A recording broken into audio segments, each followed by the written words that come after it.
You are not the hero in the story. Your consumer is. You nailed it.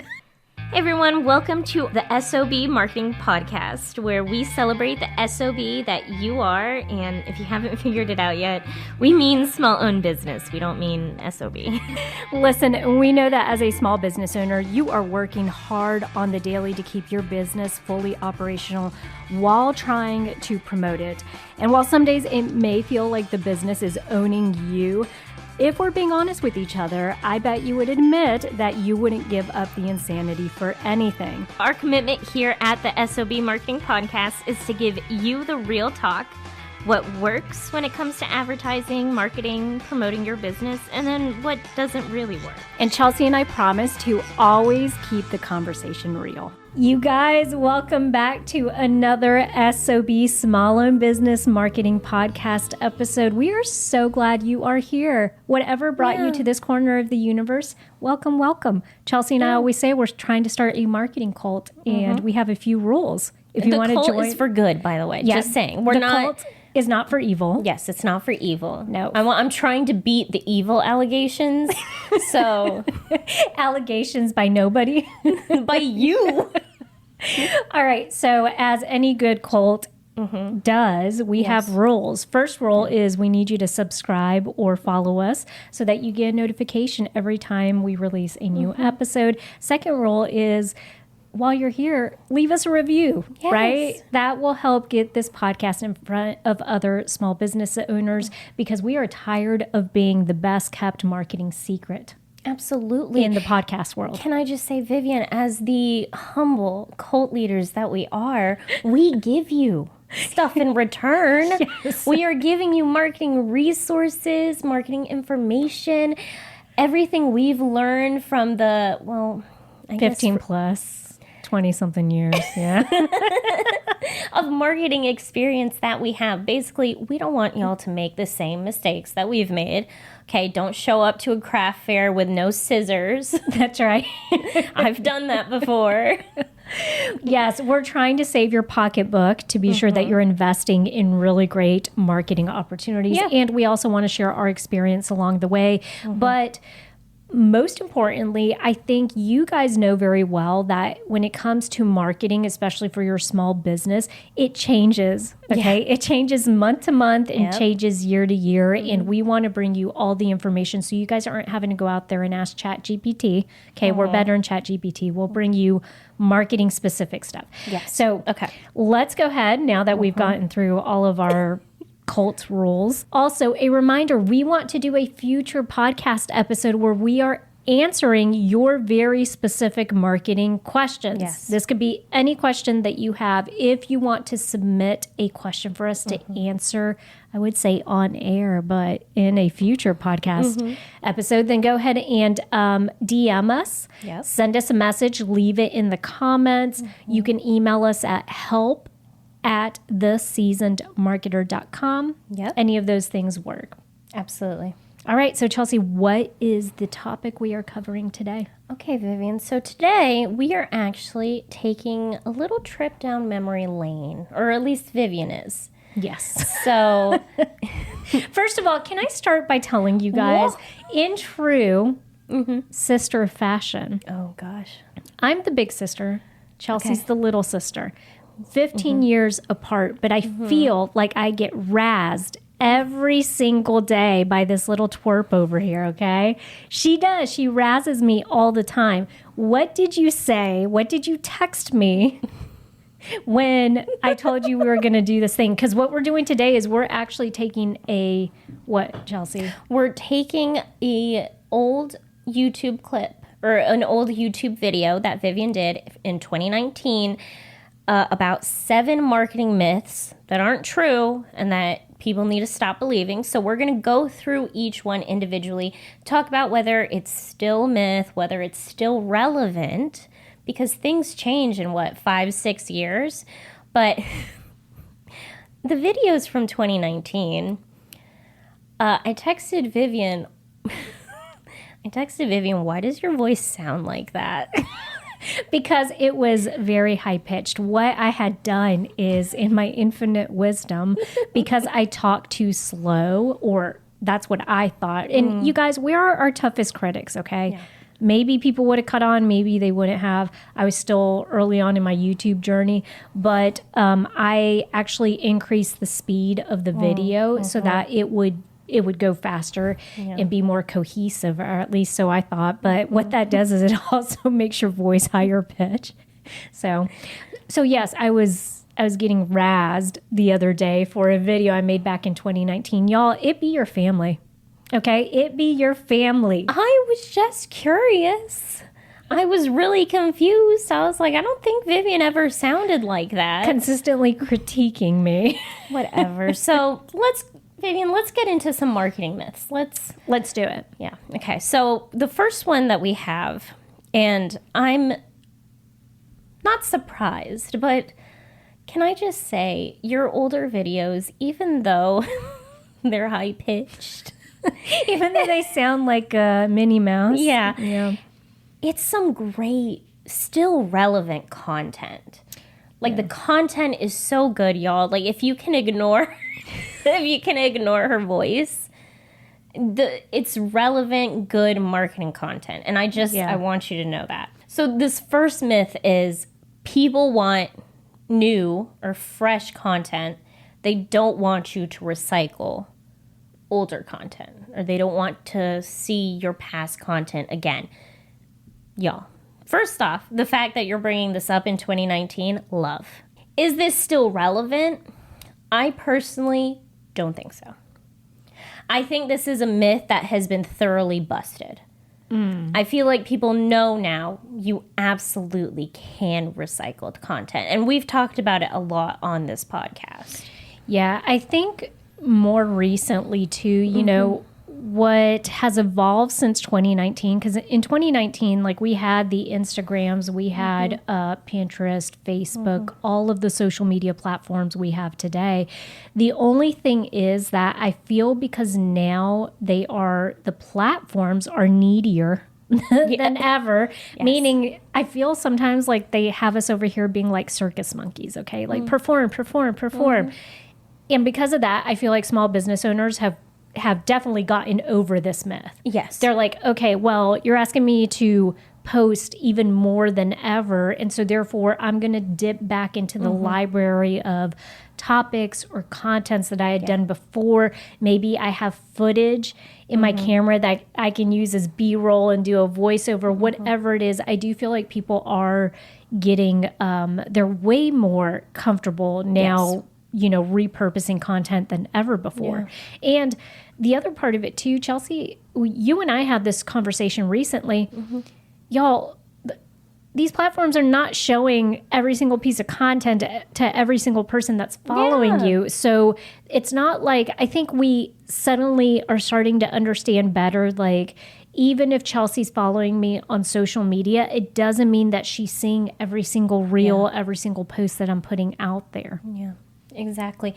Also, want to point out that recycling content does not have to mean I'm just posting this video again. Like the same exact thing. The same exact thing. Yes, exactly. It could be you're taking a video that you did and you're turning it into a carousel, or you're taking a blog that you did and you're turning it into a reel. Like you're taking the content, the thought process and the information that you've already created, and you're finding new ways to repurpose that. Right, to express it, to creatively like put it out there. Yeah. Absolutely. Yeah, for sure.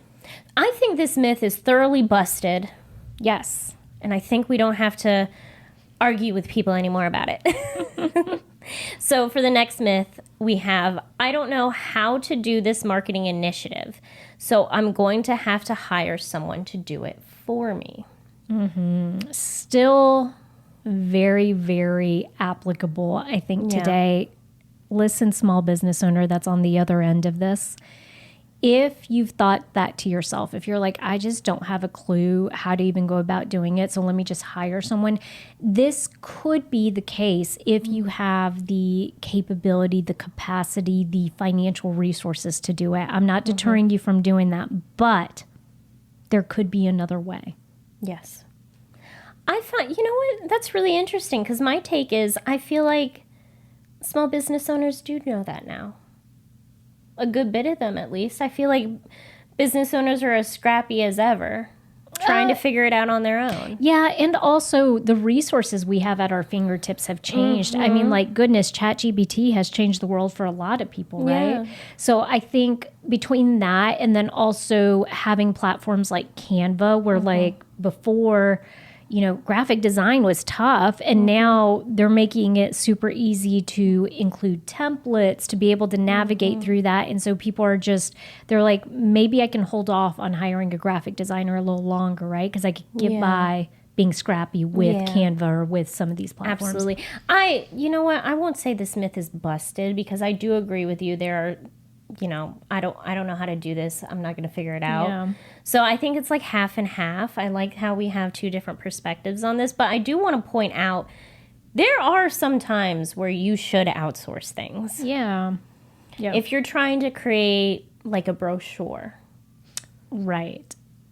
And you just don't want to mess with the layout, don't want to put in, take it from someone who's made brochures for other companies. It does take time, right? Yes. So that's why I was saying if you're financially capable and you have that resource, and you guys, there's stuff like Fiverr.com where you could go to just for specific projects. So you don't have to hire someone for multiple projects. It's just very specific to one thing you need done, whether that be, you know, an update on your website or whatever it is. Yeah, so I agree with you, Chelsea. I do think, too, the other thing I want to kind of add in here is, you know, I talked about ChatGPT, but AI as a whole, like I'm thinking for us, had we started this podcast back in 2019 without the use of something like an Opus clip, or without the use of like a Riverside that we utilize to capture the video on here, it would be very different. It was very like, I probably need to hire an editor maybe, or I need to get someone to, unless we're going to take the time to actually piece these into reels to be able to promote it. But because of AI, these other platforms have popped up where it just makes it so much easier for a small business to take on these initiatives like a podcast and do it all themselves. Like we don't have a podcast. Well, you're our podcast editor in-house. But I mean, like we don't have someone making our thumbnails or doing our, you know, stuff like that quite yet. That's like a future thing. But we still get by. We're still over 100 episodes in, and we're able to do that because of these tools that we have.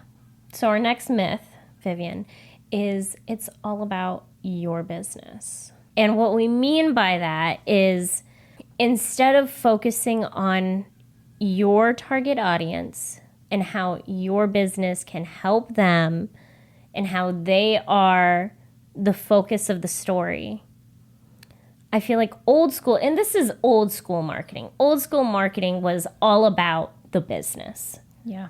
It was them saying, this is our business, this is why you need to buy it, the end. And that just doesn't work anymore. No, I still think this is a myth that a lot of people have a problem with. Like I see people still doing this where, and it's not, I think it's because it's a change of mindset. We have this idea of what marketing and advertising looks like. And I think we still think it's the 1950s in some ways. And we're still writing copy the way we did then. I know in healthcare, this is a very big thing. It's starting, the changes have started. I see more and more healthcare companies that are writing, using verbiage and rhetoric, and really gearing their communication to an audience that they know is specific to them for the reason that I think they just know they're going to get lost in the sauce if like someone doesn't read it and say like, oh, that's, you know, that's the type of care I need or whatever it is. But it's almost like that pretentious marketing, right? Like type of stuff. So and we've talked about it before. People don't want to be talked at. You need to have a conversation with them. Marketing is about building relationships. And I think, like you said, like 1950s marketing was not about building relationships. It was it was about selling. Yeah. Well, and so there are a few ways, if you think about this, how people are kind of countering this nowadays in 2025. Let's take a website. One of the ways that they're countering this on websites is they're including the testimonials in there, right? Like on the homepage, halfway through, you'll scroll down and you'll see like client testimonials, okay? Yeah. It's them saying like, hey, we're not saying this about ourselves. We're having our clients speak for themselves and tell them what we did, share what we did for them, how we helped them. Same thing with like you and I had talked about product reviews and stuff. Yes. Same thing with that. They're incorporating little things like this where it's giving them the credibility, but then it's also saying like, it's not about us. We want you to see that, what other people are saying about us. Yes. And I have a quote from the video that you had done. It's a very high-pitched Minnie Mouse. Do it. Come on, do it in my voice. Okay. You said, "You are not the hero in the story. Your consumer is." You nailed it. I did pretty good. That was pretty good. I think you should insert the actual clip of me saying it here so they can judge. Okay. Your purpose as a business is not to be the hero of the story, but to guide your client or customer into being the hero of their own story. See, I did pretty good, right? I think it was pretty good. Yeah. Okay. Yes, true. You're not the hero of the story. And part of the reason for that is because I think it changes the way that you write. It changes the way you communicate and everything after that, right? Yeah. Well, and again, so last episode we talked about tweaks you can make to really like oomph up your marketing. And we talked about how you talk with your consumers is so important. And this is one of those things. Like it's not about you. It's about your consumer. Yep. Yeah. Okay.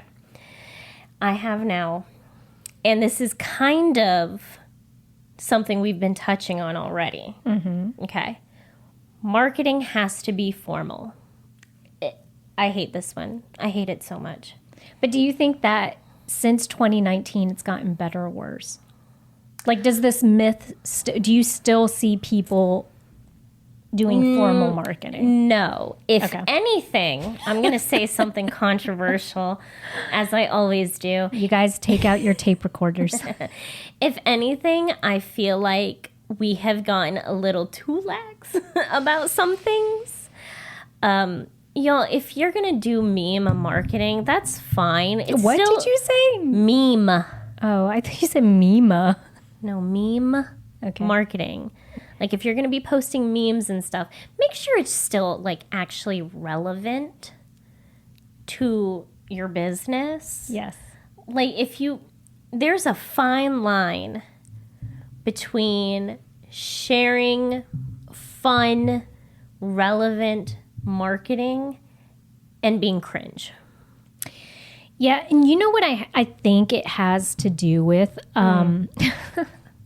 Funny. Chelsea didn't like this Instagram post, I think, today, but I shared it. We went to an Avril Lavigne concert, and it was a lot of fun, okay? It was fun. Fun singing Skater Boy. If you don't know that song, you need to go check it out. I think it was probably written how many years ago? I don't know. Many years ago. Anyways, in there, I was part of the message in there was just talking about how in the song, the Skater Boy never changes his true colors. Like he sticks to who he is, and then he ends up on MTV according to her song 5 years later, and the girl that didn't give him attention in high school goes to his concert and is kind of like, oh, maybe I should have whatever paid attention to him instead of dumping him because my girlfriends wanted me to.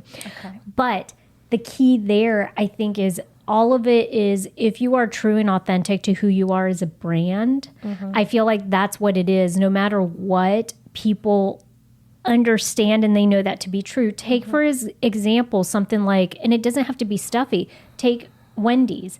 What they have done, becoming kind of like the trolling person on these social media accounts, but that's what people expect out of them because that's in line with what their brand image is right now. Is that going to be the case maybe 5 years from now? Probably not, but it works for them right now. And so I guess what I'm saying is, to your point, people can sniff out really quickly if you're doing something just to go viral. Yes. And just to try to be relatable, or if you're doing something that is true to who you are and actually represents your business, for what it is. Yes. So I do think, and it's hard, as a small business owner, I'll tell you right now, I think sometimes like you want to be sure that you're keeping up and being trendy and doing the thing and being relevant, but like you also need to be sure that it's aligned with what you're.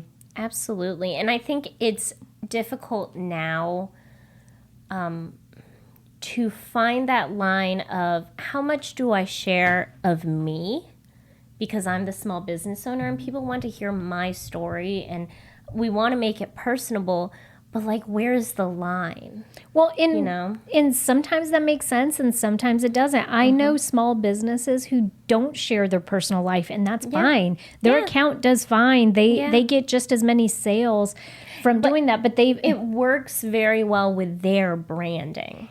Well, they've made a cognizant decision, made the decision and moved forward. They weren't teetering. They were like, okay, same thing. We talk about being strategic in all of these other marketing initiatives. You need to be strategic in the way that you handle your social media platforms too. And so part of that is just asking yourself, I'm utilizing this tool to try to reach my target audience. How can I effectively use it, and how do I want to use it? You guys do not have to do anything you don't want to do. Yeah. You don't want to share your personal life? That's fine. Keep it business. Just be sure that you are still showing up and sharing information that's going to capture the attention of your target audience. Yeah, exactly. Vivian, what if I told you I didn't want to show myself anymore? Like, what if we put me in shadow in the episode, and then I'll just do your voice the entire time? I'm going to sound like this. I mean, you absolutely could. Why not? I'm going to tell you mystery. No, the answer was no. If you came to me and you said that, I'd tell you no. You're supposed to say no. I once worked with an ad agency where I had to go through and revise all of their work, because it would be laden with misspellings and wrong information. We were spending thousands of dollars for me to do double the work. Sometimes you don't need an ad agency. You just need resources to be able to figure it out on your own. Yeah, that's why we created the S.O.B community for the small business owners who want to keep their marketing in-house but still need some support. You get templates, courses, downloads, expert advice, weekly live calls, and a supportive group of other small business owners for just $50 a month. So head over to skool.com/SOB. That's SKOOL.com/SOB, all lowercase. Join today and feel confident in your marketing. Our next myth: I need to watch my competitors and anticipate their next move. This one is so annoying to me. I cannot stand when businesses are so obsessed with your competitors. Like, it feels like Mariah Carey. Why are you so obsessed with me? I mean, that's exactly what it is. Yeah, like, it's not... I'm not saying ignore your competitors. You need to know who they are.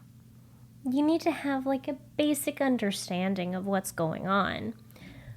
But you don't need to concern yourself with what they're doing. And you definitely don't need to be copying them. I cannot stand when businesses do something because their competitors did it. Mm-hmm. Example. I was not around when this happened, but a business that I worked for, I'm keeping this so very vague, guys, their competitor got a billboard. Mm-hmm. And so, like a month later, they got a billboard because they're like, well, if they're going to have a billboard, we need a billboard too. Okay, do you know what happened with that billboard? Nothing. It wasn't effective because they didn't think anything through besides just saying they have a billboard, so now we need to have a billboard too. I think let's reframe this, because I think it's important that in this podcast we come to you guys from not preference, of what Chelsea and I like or dislike, but from actual Sorry. what it does is it deteriorates, like she's saying it deteriorates your capability to set yourself apart because you're so focused on someone else's business that you end up looking just like them, coming off just like them, doing the same thing. And the whole purpose of marketing is the opposite. It's to stand out. Yeah. Right? So we do want you to know there are tools, like let's say you could set up a Google alert for your competitor's name. Okay. Yeah. This might be helpful if like they send out a press release, they get press about something, a new service line, you get notified. Great. What we don't want you to do is what she's saying. Do not put your money and resources into something for the only reason being that someone else did it. Yeah. Right? Like you just don't do that. That's not smart. And then, like I said, if you're copying and you look exactly like they do, everybody's gonna know. Yeah. They're gonna be like, oh, great, yeah, they look just like this other business that's doing the same exact thing they are. So Yeah. don't diminish your capability to be able to stand apart. Also, you guys don't have a whole lot of time. Yes. And if you are sitting there spending it worrying more about someone else's business than yours, let me just remind you, you have no impact on their business. You don't get a say in what they do. So why are you so concerned about that? Yeah. I think this is also still like a relevant myth. Oh, yeah, I agree with you. I think it's... I don't know that people do it purposefully sometimes. I think they're just like, oh, well, maybe, I'm emulating. I need ideas. I'm going to try the same thing. Yeah. And I think it's with social media now, too, it is so easy to keep track of what people are doing. So, again, I agree. It's not necessarily that you're meaning to do it. But just that you're bombarded with all of this information of what your competitors are doing that you might be like, oh, I should do this too. You don't have to. Or they feel the need like, I have to do it in order to appear like I'm in the game. Where I think it's more so like if you sat and thought about it for 5 minutes, we're not saying that you're not naturally going to have those things bubble up as a human, right? And you're competitive. That's why you're a small business owner, okay? We know your type A personality is super competitive. But the thing is, like, instead, if you were to think about it give yourself 5 minutes to sit in it and instead say, okay, great, they did a billboard. How much is that going to cost me? Okay, let's say it cost me $7,500 total. Is there another place where maybe I could place that $7,500 and and get more like juice out of it? Yeah, I think that's a much better approach. And then if you still make the same decision and you're like hell bent on no, I need to be on that billboard because they're on there, fine, great, but then like you're saying, give it enough thought to where you're maximizing the use of that money to say what is a good campaign that would go on there. Yes. So our next myth, Vivian, this myth really peeves me. Gets your goat? Gets my goat. I didn't want to say that specifically, but you said it, so yeah, it gets my goat. It's all about followers. We've had this conversation so many times, y'all, but we're going to have it again because, for one, this myth is still very relevant. And it's something that, we all struggle with. They're called vanity metrics for a reason. We want to feel popular. But at the end of the day, it doesn't matter how many followers you have. It matters how many of those followers are making purchases with you. Yes. That is the most important metric, right? So let's just talk about what this means and why that's the way we frame it. You have only 500 followers. I use that word loosely because that's still 500 people that have decided to like your business on Instagram, okay? You have 500 followers. if out of those 500 followers, then 250 of them have bought a product from you, that's awesome. That's a 50% conversion. As opposed to, let's say you have 20,000 followers, but only 1% of them are buying from you. That's what, 200?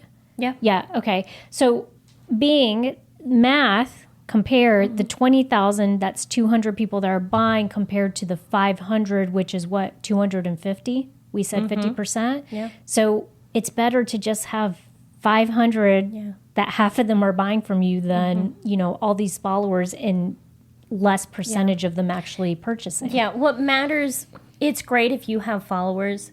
What matters is if they're engaged. Yes. The right type of followers that you want, people who are potential customers and or are customers that are spending money with you. Absolutely. Yeah. Okay, Vivian, our last myth. Hiring an ad agency or a marketing firm is guaranteed to increase your sales and success for your small business. Wrong. Always will be a myth. Yes, it will be a myth. Doesn't matter if we're having this conversation in 2019, in 2025, in 2099. Yeah. I mean, whenever, it's always going to be false. Yes. And we're not saying that an ad agency or marketing firm can't help you. We're saying that nothing is guaranteed. It's not guaranteed to be helpful. It could be that you guys are a bad pair. It could be that it's too expensive and you could be doing it on your own. Yeah, and I'll tell you, to lean into what you were just saying, if you're a bad pair, let's say that it's your first time hiring a marketing agency. You don't know all the questions that, you should be asking up front. You, for lack of a better phrase, get in bed with someone, quote unquote. Okay. You get in bed with this marketing agency, and then you're like, man, they're not really as proficient as I thought they were going to be in social media. They were not as great in creating my website as I thought it was going to be, right? And so then you've put money out to hire them, and maybe the thing you hired them for isn't working to your advantage and it's not bringing in additional sales to cover that cost of them. That's where that gets hairy. The other thing is my personal experience. I've worked with a very big ad agency here in the Charleston area before, and what they don't tell you is it's one thing for their rate, and it's a whole other thing for the rate and the marketing initiatives they want to do. So you're never just paying their fee. It's never all inclusive. You're always getting bills for like, hey, we just helped you with these postcards. Here's the price of the postcard. You're paying for that too. Oh, by the way, we just did this billboard design for you. Now we're going to charge you for the billboard space and for the design and for the time that our team put in putting these ideas together. So it could be that your bill is higher than you intended just because there are some additional fees or cost in there. And then same thing, the amount of money you're having to cover, you're like, but it's mathematically it's not working out. I'm not bringing in a substantial amount of more sales to cover that. Yes.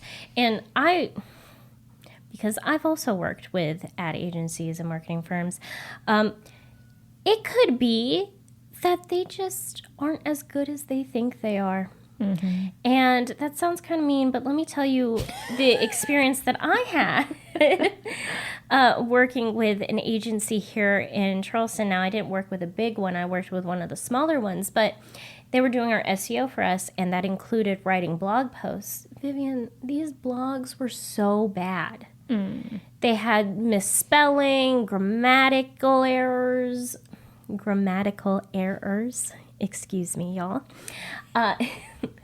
And the content just didn't make sense because, again, this was healthcare, so they didn't know any of the information. They were writing blogs, kind of picking stuff from WebMD and stuff. From WebMD and stuff like that. They didn't know what they were talking about, trying to write blogs.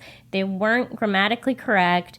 All these misspellings. I'd have to go in and review them and approve them before they could go in and post them. And I'm like, why are we even doing this? I could just write them myself and post them myself. Yeah, so sometimes it doesn't save you time because you are still having to monitor and oversee what they're doing. Yeah. But, and not to, let's also, I know we just went on a little banter about all the negative stuff with the marketing agency. There are some very good ones out there. And if you have the funds and the ability and the resources to partner with them, fabulous. We know a lot of people here locally who they'll do like their website specific or, you know, they do just SEO. There are some very talented people. I guess what we're saying is we just don't want you to connect outsourcing to a marketing agency with automatic success. Yes. Success. Yes. That's not always true. Yeah. There's a lot in between there. There's a lot of upkeep, a lot of communication that needs to occur, all of that. So if you're thinking it's going to make your life easier, it does in some sense, but at first you need to spend a lot of time setting expectations and getting the hang of working with them. Yes, absolutely. And the other thing that we want to bring up is that you can experience success without a marketing agency or an ad agency. Like you can handle your marketing on your own in-house. You don't need other people. Yeah, and this can look differently for different businesses. You could, let's say you're handling your marketing in-house. You could go to a local community college or a regular college and just say like, hey, do you guys have any summer interns that are looking for experience in marketing? I want someone to come in and help me with my social media. They get class credit for it. You end up getting, or not class credit, but experience. You end up getting someone that you don't have to pay a whole lot to help you with that. They're there for the experience mostly. Yes. But that's something you can partner with someone. You could also hire somebody internally. Let's say I want to hire one team member to handle my website stuff. Okay. They could work 40 hours a week if you have enough work for them to do. If not, you can say, you know, hey, like I only need you for 20 hours a week, whatever you work out with them. The other thing is you could keep it in-house and then join a community like ours. We have our small owned business, S.O.B community, where you pay a monthly fee of $50, y'all, okay? And you're able to hop on calls with Chelsea and I, just kind of bounce marketing ideas. You get to meet other business owners and you have access to a forum. Yes. A private forum where you can, you know, talk to people, ask questions. So there are many different ways that this can look like. You don't have to do it on your own without resources. Yes. And let me just add this exclamation point at the end of this conversation with that. Yes. Your business is going to grow and change and morph. That means whether you work with a marketing firm can change and grow as well. Okay. So maybe that's something that you say you negotiate with yourself and you're like, look, at the point where my sales hit X, Y, and Z, I'm going to invest and I'm going to partner with a marketing firm because I don't want to do any of this marketing stuff. You're still going to have to do your marketing stuff. I hate to tell you because you're the business owner. Okay. They still need someone to help guide them. Yes. But there are levels to this. So what we're saying is do what's best for your business at this point in time and just know that you can grow and expand and change that as you evolve. Okay. Vivian, are we ready for the TLDL? Let's do it. Okay, y'all. So if you skipped ahead, this is the TLDL, too long didn't listen chapter. I'm going to give you a little summary of what we talked about today, but you should go back and listen to the entire conversation when you get the chance. So today, Vivian and I talked about old myths from 2019 that Vivian talked about in a YouTube video. So we revisited them to see if they were still relevant, if they're still myths, which, newsflash, y'all, they're still myths. But I'm going to go ahead and list them for you guys so you at least know what we're talking about. But if you want to hear why these are still relevant and still myths, you're going to have to listen to the entire episode. So we have myth 1, people want new, fresh content from you. 2, I don't know how to do this marketing initiative, so I'm going to have to hire someone to do it for me. Myth 3, it's all about your business. Myth 4, marketing has to be formal. Myth 5, I need to watch my competitors and anticipate their next move. Myth 6, it's all about the followers. And then lastly, myth 7, hiring an ad agency or marketing firm is guaranteed to help your sales and success for your small business. So just a friendly reminder, guys, if you're not already following, make sure you do that so that you can get notified when next week's episode goes live. And don't forget, you're now a part of the S.O.B cult.